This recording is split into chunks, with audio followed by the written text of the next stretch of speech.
Hey guys, today's gonna be my first hashtag video. So we're gonna be doing the hashtag eyeshadow palette challenge video, whatever. So if you're interested, stay tuned. Hi guys, so today I'm going to be doing the eyeshadow palette hashtag challenge, whatever. Samantha March and Alison Glines? I'm not absolutely sure, I'm so sorry. I'll get it right down below. But they're the ones that started it. They're the ones who came up with the idea. And so of course I want to make sure that I'm saying that when I do this. I've seen a couple other folks do it and it looks like fun, and I thought it would be an interesting way to go through my palettes. It's not something I really thought about doing before, so here we are. So the first one is the newest palette, newest to me. And the newest palette I have is the Natasha Denona Star Palette. So there's the Star Palette, and I will open it up so you guys can see. And this is not a new palette. It's just, I own a lot of Natasha Denona's, and I don't know, for some reason that was one that hadn't necessarily called to me. It wasn't one that necessarily called to me. It wasn't like, oh, I must have that one. There was others that are actually in this video that I was like, oh, I have to have them. So, but you know, now that I have it, I love it. And I did a look with it the other day that I really liked. So, you know, I haven't had a Natasha Denona palette that I haven't liked. Although I will say, I have gotten on the Natasha Denona bandwagon, if you will, a little bit later. So I was able to see a lot of folks use a lot of the palettes that some people didn't like as much, and I didn't buy those. So maybe the only reason that I love every single palette I have is because I haven't bought them all. There are a few that I had heard, not bad things, but just not great things, so I didn't purchase them. My oldest palette. So the interesting thing is I have decluttered. I don't keep makeup forever. There are some folks who keep it, you know, as almost like it's their collection, and they keep it. After a certain amount of time, generally within, like, I don't know, you know, it always says how long it's good after you open it. I keep it longer than that, but I don't keep it forever, because then I feel like it goes bad. Now, shadows, you know, I can keep longer because they're powdery, but still, I don't keep them forever. So, my oldest palette that I have is, and it's in rough shape, is the Master Palette by Mario, and this is the Anastasia Beverly Hills palette that Mario did, and he is of course the artist that works with Kim Kardashian. And when he came out with this palette, I'll be honest, at first I was kind of like, you know, I don't know, and now it literally is, it is my favorite palette. So I've used it a lot, and you'll be able to see, but I kind of stopped using it because I love it so much, and there isn't anymore. They don't have, he's not making more of them, and it's my favorite. All the shades are gorgeous. They're all creamy. They all look beautiful.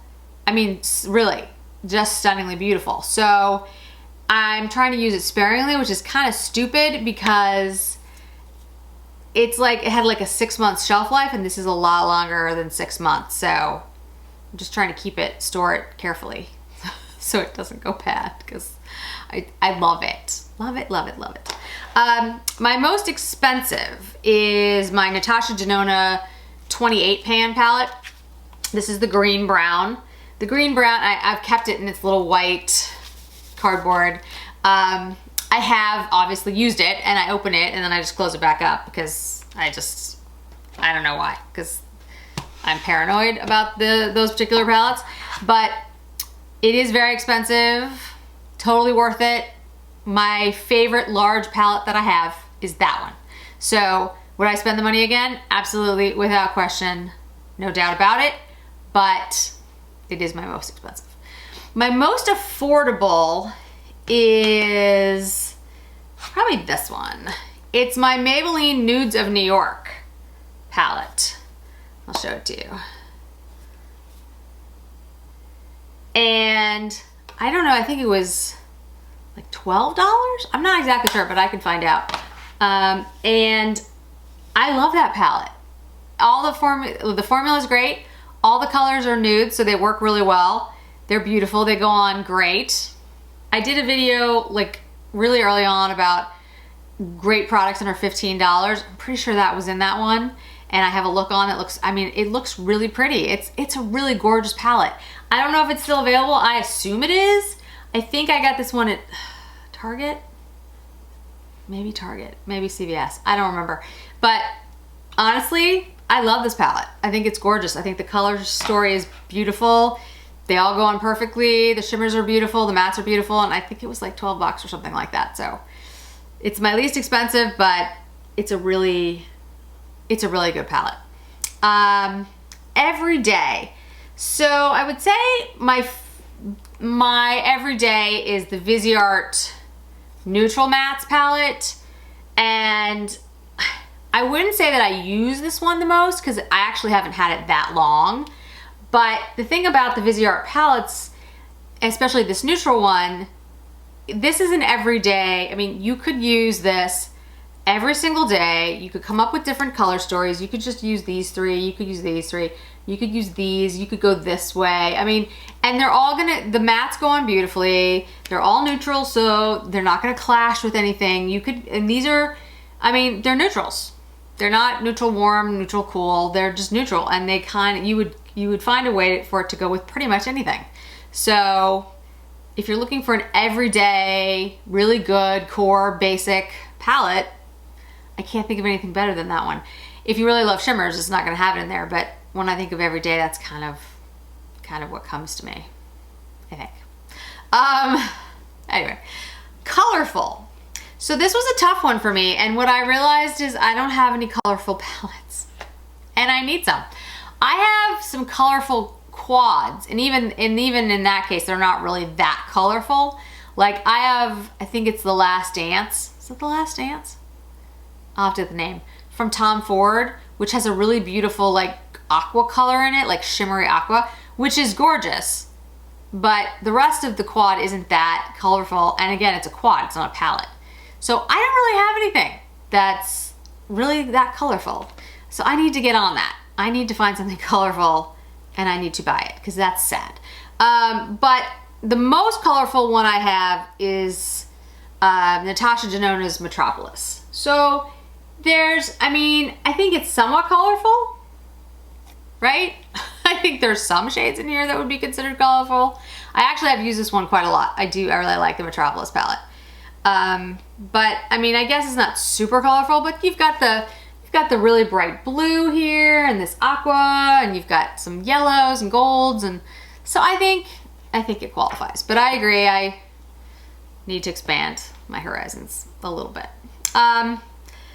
Smallest, I think it was a toss-up. I think it's the Paris Edit. I actually have, this is the Viseart Paris Edit.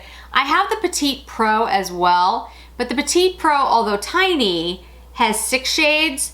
This, the Paris Edit, these palettes, they have 12 shades, and they're super, super tiny. I mean, this is the Metropolis next to it. And there's 12 shades in here. So this would, I think, be the smallest given how much is in it, if that makes sense. So the biggest that I have is the same as the most expensive that I have, which actually makes some sense and makes me feel a little bit better. But I have both of them. I have the green brown and I have the purple blue. This is the purple blue. And so if you know, I mean, they're both the most expensive and the largest palettes that I have.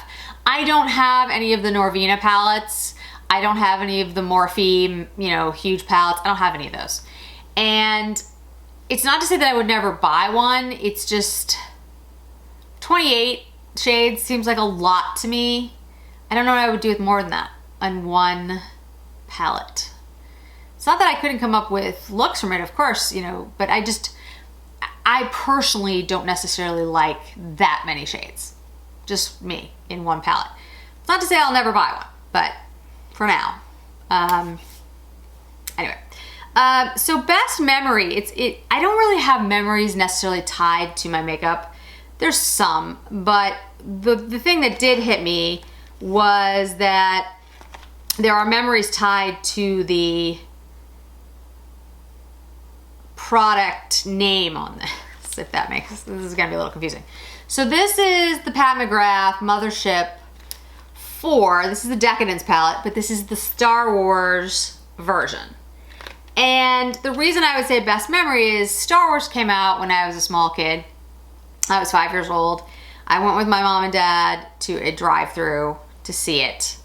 And it's one of my earliest memories of really anything. Of course, I have memories before I was 5, but they're fuzzier and they're not, you know, this is a very clear, distinct moment. I remember being in the backseat with the popcorn. I remember watching Star Wars, not quite understanding everything that was going on, but liking it anyway. And I wanted to be Princess Leia when I grew up. So when the Star Wars collection came out, I had to buy it. And I'm not gonna say that that was a fun experience, because it wasn't. It was insane. And any of you who tried to get the collection know, it was just, you know, nightmarish. So, but it brings back the most positive, best memories when I look at it, because it reminds me of being a kid, and Star Wars is actually one of my favorite movies. So, worth the hype. This is another tough one, because look, I love makeup, but I also believe it is just makeup. I really enjoy it. I have a lot of fun with it. I think you can do a lot of creative, wonderful things with it. And the products that I have, I love, and I wouldn't want to give them up. But there is, I think, a sense, some of this stuff where it's like, oh, it's one time only, or it's limited edition, and everyone scrambles to get it and spend a bunch of money, and people feel left out. I don't like that. I don't like that feeling. I don't want other people to feel that way. And so I don't really love the hype thing anyway. I get it. I do. I understand. A lot of work, a lot of time goes into making these products, and whoever's making them, I want them to be successful, and I want them to get the attention and the success that they deserve. But I also don't love the hype around makeup, to me personally. So anyway, with that said, worth the hype, I would say, is the Pat McGrath Divine Rose palette. It was a huge pain in the butt to get, and I ended up getting 2 of them, which I did give away.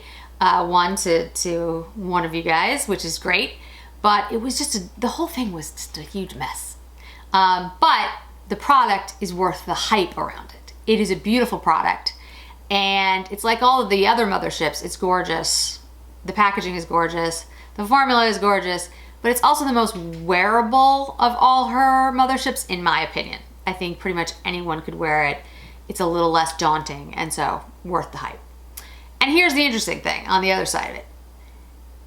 Not worth the hype, again, this is a tricky conversation, I think is the Mothership Sublime Golden Opulence palette, which I think came out for the Chinese New Year. And again, it's a beautiful palette. I'm not saying it's not beautiful. It is beautiful. It's really gorgeous. The packaging is gorgeous. The formula is pretty. It's not that. It's just, it's not, I don't love it as much as I love some of the other Pat McGrath motherships, and frankly, even the smaller sizes, like these sizes. There's other palettes that I like, and this one didn't wow me as much as some of the others, and it was still a huge, hoopla and, craziness around getting it. So again, I think that's a tricky subject because hype, what is worth it to one person is obviously not worth it to another. And I certainly don't want to, I don't want to say that anybody who gets really hyped up about something is wrong. If you get hyped up about something and you love something, then that's wonderful, and nobody should make you feel bad for that. So, not worth the hype, worth the hype, I feel a little uncomfortable with, but at the same time, it's like, it is an eyeshadow palette. It's makeup, it's fun, it shouldn't be too serious.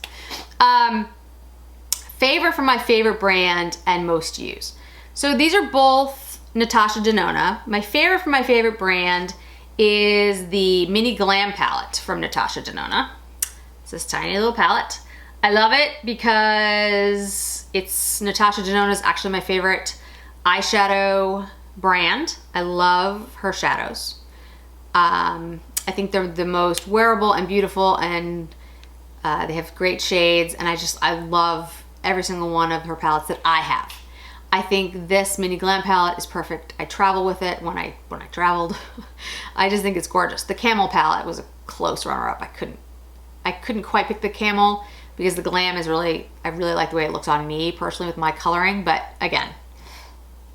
And then the most used, and you can see it, is the Mini Nude palette by Natasha Denona. It's kind of in a messy state, sorry guys. But I love the Mini Nude. I use it all the time. Again, I tend to be more comfortable with the nude shades, obviously, because I don't have a really colorful palette. They look good on me. I like to travel with it. I use it all the time. I mix it with other palettes. It goes with everything. It's a nude palette. So, you know, it's easy to use with whatever colors you're wearing, and it's travel friendly, or it was travel friendly when I was traveling. So there you go. Well, that was fun. I'm gonna have to do more of these. There's a couple other ones that I know that are floating out there, like, you know, your favorite product for 5 different brands and that type of thing. So maybe I'll do one of those. If there's one you want to see, certainly let me know. So thanks for joining me today, guys. That was a lot of fun. And if you could hit subscribe, if you could hit like, I really appreciate that. It helps support my channel and helps me grow. And I hope to see you again in another video really soon. Bye-bye.